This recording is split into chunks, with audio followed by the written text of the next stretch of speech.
Dark Souls Remastered is lackluster. That is the word that best describes Dark Souls Remastered so far, at least to me. Now before you go ahead and dislike this video, let me just say that lackluster isn't the same as bad, and this is of course just my opinion. First of all, the version I played isn't the full release, just the network test. I read online that they're using an older build, but as we're very close to the release date, I doubt that the developers will change anything about the gameplay itself. At least not something major. I'll also preface this by saying I'm a game developer student in my last year, so I have some flesh on my bones to reinforce my statements. The game looks somewhat better and somewhat worse.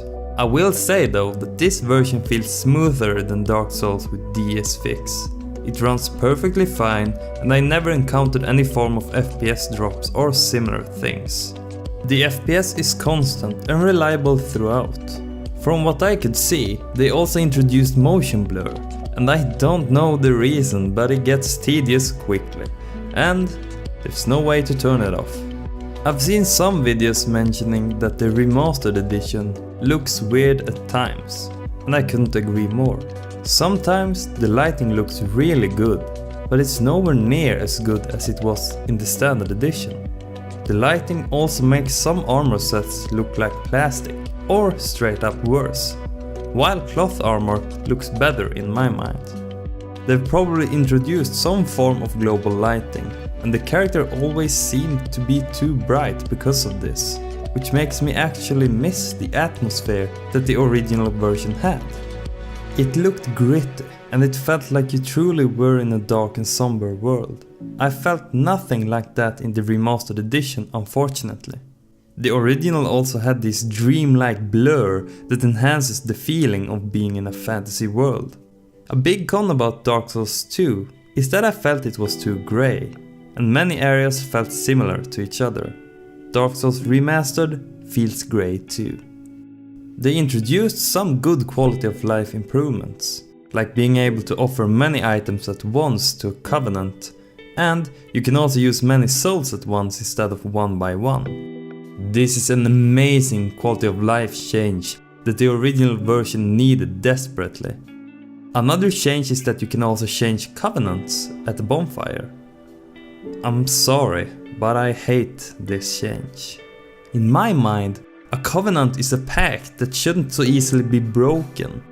It's there to show your dedication to a god, group, belief. Just changing this pact willy-nilly makes the covenant feel less important, the punishments as well. Some effects have been updated, and magic now looks way better and cooler than it used to. The bonfire has a new fire too, and I actually don't mind. It looks realistic and it still has that unique feeling attached to it. But now on to the main dish. How does the network work? Well, it works, but not that good. I love that you can be more than 4 players in one world, but the network isn't that much better, and lag stabs, random disconnects, desyncs and general lag is still a big part of the online experience. This is fine so far though, because that's why they have these network tests, to easier be able to locate bugs or other stuff that needs to be fixed, and I actually believe that they will fix most of the issues before release. In conclusion, this is to me a lackluster remaster.